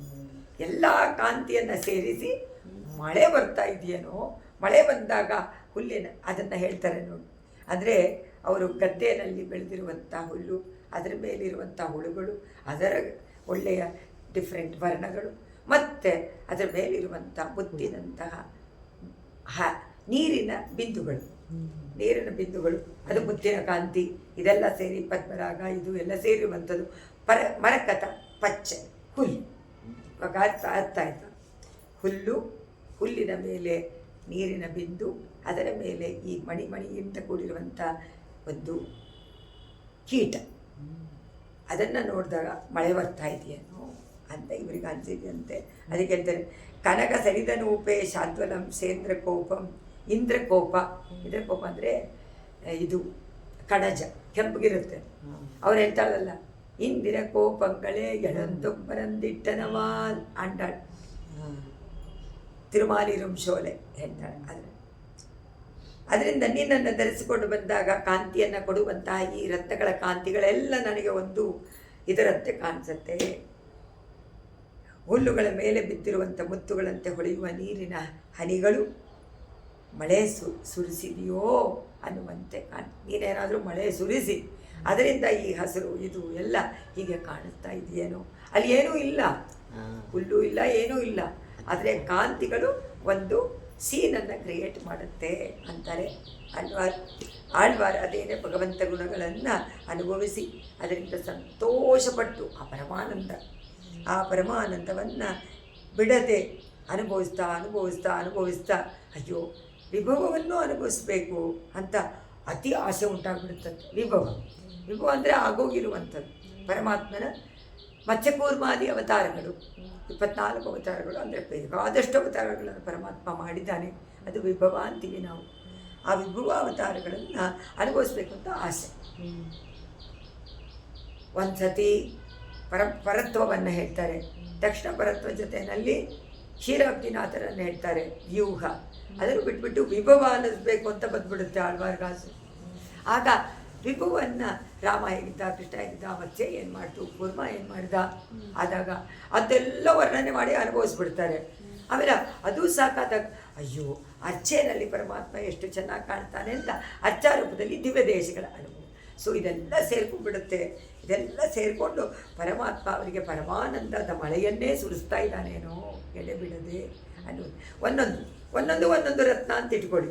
ಪರ ಒಂದು ರತ್ನ, ಇದು ರತ್ನ, ಅದು ರತ್ನ, ಕಾಂತಿಗಳು. ಆ ಥರ ಅನುಭವ. 569 ವಿರಚಿತ ಸುರಸಿಂಧೋಗೋ ವಿಷ್ಣುಪಾದಾರವಿಂದಾತ್ ಸಮಧಿಕಮನುಭಾವಂ ಪಾದುಕೆ ದರ್ಶಯಂತಿ ಬಲವಿದುಪಲಮುಕ್ತ ಪದ್ಮರಾಗ ಪ್ರಕಾಶೈಹಿ ಪರಿಣಮಯಸಿ ನೂನಂ ಪ್ರಾಪ್ತಶೋಣಂ ಪ್ರಯಾಗಂ. ಇದು ಒಂದು ಹೊಸದಾದ ಪ್ರಯಾಗ. ಪ್ರಯಾಗ ಅಂದ್ರೇನು? ನದಿಗಳು ಸೇರುವಂಥ ಜಾಗಕ್ಕೆ ಪ್ರಯಾಗ ಅಂತ ಹೆಸರು. ನಾವು ಅದನ್ನೇ ಏನಂತ ಕರಿತೀವಿ? 3 ಇದು ಸೇರಿದರೆ ಸಂಗಮ. ಪ್ರಯಾಗಂ ವಿರಚಿತ ಸುರಸಿಂಧೋ ಗಂಗಾ ವಿಷ್ಣುಪಾದ ಅರವಿಂದದಿಂದ ಬಂದಂಥ ಗಂಗೆ. ಸಮಧಿಕಮನುಭಾವಂ ಪಾದುಕೆ ದರ್ಶಯಂತಿ. ಅಮ್ಮ ಪಾದುಕೆ ಪರಮಾತ್ಮನ ಪಾದಾರವಿಂದ ತಾವರೆಯಂತಿದೆ, ಕೋಮಲವಾಗಿದೆ, ಸುಕೋಮಲ, ಸ್ಪೃಹಣೀಯ, ಮೆತ್ತಗಿದೆ, ಅಂದವಾಗಿದೆ, ಎಷ್ಟು ಸುಂದರವಾಗಿದೆ. ಪದ್ಮಕ್ಕೆ 5 ಗುಣ ಉಂಟು, ಅದಕ್ಕಿಂತ ಜಾಸ್ತಿಯಾದ ಕಲ್ಯಾಣ ಗುಣಗಳಿಂದ ಹೊಂದಿರುವಂಥ ಪರಮಾತ್ಮನ ಅಡಿ ಆ ಪರಮಾತ್ಮನ ಪಾದಾರವಿಂದ ಒಂದು ಸಮಯದಲ್ಲಿ, ಅಂದರೆ ತ್ರಿವಿಕ್ರಮಾವತಾರದಲ್ಲಿ ಗಂಗೆಯನ್ನು ಮಾತ್ರ ಉಂಟು ಮಾಡ್ತು. ಗಂಗೆ ತಾನೇ ಬಂತು. ಒಂದು ಪಾದ ಮೇಲಕ್ಕೆ ಹೋದಾಗ ಬಂದಿದ್ದು ಒಂದೇ ಒಂದು ಗಂಗೆ, ಇನ್ನೇನಾದರೂ ಬಂದ ಇಲ್ಲ. ನೀನಾದರೂ ಅದಕ್ಕಿಂತ ಪ್ರಭಾವ ಜಾಸ್ತಿ. ನಿನ್ನ ಹಿರಿಮೆ ತೋರ್ಸೋಕ್ಕೋಸ್ಕರವಾಗಿ ಇಂದ್ರನೀಲ ಮುತ್ತುಗಳು ಮತ್ತು ಕೆಂಪುಗಳು ಅದೆಲ್ಲ ಎದ್ದುಬಿಡ್ತದ್ದು. ಏನು ಮಹಾ ಗಂಗೆಗೆ ಮಾತ್ರ ಅವನ ಕ್ಷಣಕಾಲದ ನಮ್ಮ ಪಾದುಕೆಗಿಲ್ವಾ ಅಂತ ಹೇಳಿ ಇದೆಲ್ಲ ಏನು ಮಾಡ್ತು, ಇಂದ್ರನೀಲ, ಮುತ್ತು ಮತ್ತು ಕೆಂಪು 3 ಸೇರಿಬಿಟ್ಟು ಬೆಳ್ಳಗಿರುವಂಥದ್ದು ಗಂಗೆ, ಕಪ್ಪುಗಿರುವಂಥದ್ದು ಯಮುನಾ, ಶೋಣ, ಕೆಂಪುಗಿರುವಂಥದ್ದು ಶೋಣಾ ನದಿ. ರಾಮಾಯಣದಲ್ಲಿ ಬರುತ್ತೆ ಶೋಣಾ ನದಿ ಅನ್ನೋ. ಆ ಶೋಣಾ ನದಿ ಕೆಂಪುಗಿದೆ. ಇವಾಗ ಏನಾಯಿತು, ಬಿಳಿ, ಕಪ್ಪು, ಕೆಂಪು, ಇದು 3 ನದಿಗಳು ಸೇರಿದಂತೆ ಉಂಟು ಮಾಡ್ತು. ಅದು ಬಿಟ್ಟು ಶೋಣಾ ನದಿ ಇದು 3 ಸೇರಿ ಒಂದು ಹೊಸದಾದ ಪ್ರಯೋಗವನ್ನು ಉಂಟು ಮಾಡಿಬಿಡ್ತು ಅಂತ 3 ರತ್ನಗಳ ಕಾಂತಿ ಹೇಳ್ತಾನೆ. ನೋಡು, ನಾವು ಪರಮಾತ್ಮನ ಪಾದಾರವಿಂದದಲ್ಲಿ ಸದಾ ಇದ್ದೀವಿ. ನೀನು ಒಂದು ಕ್ಷಣ ಇದ್ದಿದ್ದಕ್ಕೆ ಬರೀ ಗಂಗೆ ಆದೆ, ನಾವಿವಾಗ 3 ಸೇರಿಸಿ ಒಂದು ಹೊಸ ಪ್ರಯೋಗವನ್ನೇ ಉಂಟು ಮಾಡ್ತೀವಿ ಅಂತ ಹೊಸ ಪ್ರಯೋಗವನ್ನು ಉಂಟು ಮಾಡಿದ್ದಾರೆ. ಆಳ್ವಾರ್ಗಳು ದೇವರಿಗಿಂತ ಹೆಚ್ಚು ಲೋಕಗಳಿಗೆ ಸಹಾಯವನ್ನು ಮಾಡಿದ್ದಾರೆ, ಉಪಕಾರ ಮಾಡಿದ್ದಾರೆ ಅಂತಾರೆ ಆಚಾರ್ಯರು. ಅವರೇ ತಾನೆ. ಅದಕ್ಕೆ ಆಚಾರ್ಯ ದೇವತಾಂ ಸಮಧಿಕಾಂ ಅನ್ಯಾನ್ಯಮ ಅಹಂ ಭಜೆ ಅಂತಾರೆ ಸ್ವಾಮಿ ದೇಶ. ಬೇರೆ ಅನ್ಯರು ಇಲ್ಲವೇ ಇಲ್ಲ. ಪರಮಾತ್ಮನಿಗಿಂತ ಅಧಿಕವಾದ ಮಹಿಮೆಯುಳ್ಳವರು ನಮ್ಮ ಆಚಾರ್ಯ. ಉಪಕಾರ ಮಾಡ್ತಾರೆ. ಪರಮಾತ್ಮನನ್ನು ಅನುಭವಿಸಿ ಸಂತೋಷಪಟ್ಟು ಅವನನ್ನೇ ಹೊಂದಬೇಕು, ಅವನೇ ನಮಗೆ ಲಕ್ಷ್ಯ ಅಂತ ಆಸೆಪಟ್ಟು ಹೊಂದದೇ ಇದ್ದಾಗ ತುಂಬ ದುಃಖಪಟ್ಟು, ಅಂದರೆ ಲೋಕದ ಅನುಭವ ವಿವಿಧ ರೀತಿ, ಬೇರೆ ಬೇರೆ ರೀತಿಯಲ್ಲಿ ನಮಗೆ ಅನುಭವ ಉಂಟಾಗುತ್ತೆ. ಸುಖ ದುಃಖ ಮಿಶ್ರಣವಾದದ್ದು, ಅದಿಲ್ಲದೆ ಇರೋದು, ಏನೇನೋ ತರಹ, ಅದೇ ಥರ ಅದನ್ನು ಅನುಭವ ತೋರಿಸುತ್ತೆ. ಅದರಿಂದ ಈ ಅನುಭವ ಎಲ್ಲ ಬೇಡ, ಬರೀ ಇದು ಬೇಕು ಅನ್ನೋದು ಅಲ್ಲಿ ಮಾತ್ರ ಪರಮಾತ್ಮ. ಇಲ್ಲದೇ ಇದ್ದರೆ ಇದು 3 ಸೇರಿದಂತೇನೆ ಅನುಭವ. 570 ವಿವಿಧ ಮಣಿಮಯೂ ಕೈಗಿ ವ್ಯಕ್ತಪಕ್ಷಾಮಿ ಚಿತ್ರೈಗಿ ಜಲನಿಧಿ ದುಹಿತುಸ್ತ್ವಾಂ ವೇದ್ವಿಲೀಲಾ ಚಕೋರಿ ಅನಿಶಂ ಅವಿಕಲಾನಾಂ ಪಾದುಕೆ ರಂಗವರ್ತು ಚರಣನ ಕಮಣೀನಾಂ ಚಂದ್ರಿಕಾಂ ಆಪಿಬಂತಿ ಚಂದ್ರಿಕಾ. ನಖಮಣಿ, ಪರಮಾತ್ಮನ ಪಾದಾರವಿಂದದ ನಖ, ಅದನ್ನು ಏನಂತ ಕರಿತೀವಿ, ಚಂದ್ರನಂತ. ಅದು ಏನನ್ನು ಕೊಡುತ್ತೆ? ಚಂದ್ರ ಕಾಂತಿಯನ್ನು ಕೊಡುತ್ತೆ, ಬೆಳದಿಂಗಳ ಕಾಂತಿ. ಬೆಳದಿಂಗಳನ್ನು ಕುಡಿಬೇಕಲ್ಲ ಕಾಂತಿ, ಬೆಳದಿಂಗಳು ಅಮೃತದ. ಅದಕ್ಕೆ ಪದಕ್ಕೆ ಅಮ್ಮ ಪಾದಕ್ಕೆ ನಿನ್ನನ್ನು ನೋಡಿದರೆ ಮಹಾಲಕ್ಷ್ಮಿ ವಿನೋದಕ್ಕೋಸ್ಕರವಾಗಿ ಇಟ್ಟುಕೊಂಡಿರುವಂಥ ಒಂದು ವಿಲಕ್ಷಣವಾದ ಲೀಲಾ ಕಮಲ ಇದೆಯಲ್ಲ ಅವಳ ಕೈನಲ್ಲಿ, ಅದೀಗೆ ಕಾಣಿಸ್ತಾ ಇದೆ. ಪಕ್ಷಿ ಅಂತ ಕಾಣುತ್ತೆ, ಚಕೋರ ಪಕ್ಷಿ ಯಾವಾಗಲೂ ಬೆಳದಿಂಗಳನ್ನು ಕುಡಿಯೋಕ್ಕೆ ವೇಟ್ ಮಾಡ್ತಾ ಇದೆ ಕೆಲ. ಅದಕ್ಕೆ ಅವ್ರು ಹೇಳ್ತಾರೆ ಲೀಲಾ ಚಕೋರಿ, ಅದು ಚಕೋರ ಪಕ್ಷಿ ಅಂತ ಕಾಣಿಸ್ತಾ ಇದೆಯಾ ನೀನು? ಯಾರು ಮಹಾಲಕ್ಷ್ಮಿ ಕೈಲಿ ಒಂದು ಚಕೋರ ಪಕ್ಷಿ ಅಂತಾರೆ ಇವರು. ಯಾವುದರಿಂದ ಉಂಟಾಯಿತು ಇದು ಪಕ್ಷಿ? ನಿನ್ನಲ್ಲಿರುವಂಥ ನಾನಾ ವಿಧವಾದ ರತ್ನಗಳು ಉಂಟು, ಅದರಲ್ಲಿ ಬಿಳಿ, ಕರಿ, ಕೆಂಪು. ಈಗ ತಾನೇ ಹೇಳಿದ್ರಲ್ಲ, ಅದೇ ಬಿಳಿದು ಮುತ್ತು. ಬಿಳಿ ಮುತ್ತುಗಳು ಬೆಳ್ಳದ ಕಾಂತಿಯನ್ನು ಕೊಡುತ್ತೆ. ಆಮೇಲೆ ಕೆಂಪು ಹರಳುಗಳು ಮತ್ತು ನೀಲಿ ಹರಳುಗಳು ಇದರಂತೆ ಕಾಣಿಸುತ್ತೆ. ರೆಕ್ಕೆ,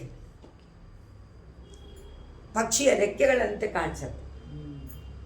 ದೇವರ ಪಾದಾರವಿಂದದ ಉಗುರು ಚಂದ್ರನಂತೆ. ಚಂದ್ರನಿಂದ ಆ ಬೆಳದಿಂಗಳ ಕಿರಣಗಳು ಬರ್ತಾ ಇದೆ. ಆ ಕಿರಣಗಳು ಬಂದಾಗ ಆ ಕಾಂತಿ ಎನ್ನುವಂತಹ ಆ ಬೆಳದಿಂಗಳನ್ನು ಆಸ್ವಾದನೆ ಮಾಡ್ತಾ ಇದೆಯೇನೋ ನೀನು. ಈಗ ಪಾದುಕೆಯನ್ನೇ ಒಂದು ಪಕ್ಷಿ ಮಾಡಿಬಿಟ್ರು. ಬಿಳಿ ಮಧ್ಯದ್ದು ಅದರ ಮೈ, ಇನ್ನೆರಡು ಕಾಂತಿ ಅದರ ರೆಕ್ಕೆ. ಆ ಕಾಂತಿ ಅನ್ನುವಂಥದ್ದನ್ನು ಕುಡಿತಾ ಇರುವಂತೆ ಇದೆ. ಪರಮಾತ್ಮನ ಪಾದಾರವಿಂದದ ಉಂಟಾಗಿರುವಂತಹ ನಖಚಂದ್ರ. ಅದಕ್ಕೆ ಅವ್ರು ಹೇಳಿದರು ಕನಕ, ಅದೇ ಹೇಳ್ತಾರೆ ಚರಣ ನಖ ಮಣೀನಾಂ ಚಂದ್ರಿಕಾಂ. ಚಂದ್ರಿಕಾ ಅಂದರೆ ಬೆಳದಿಂಗಳ ಕಿರಣಗಳು. ಆ ಕಿರಣಗಳನ್ನು ಆಪಿಬಂತಿ.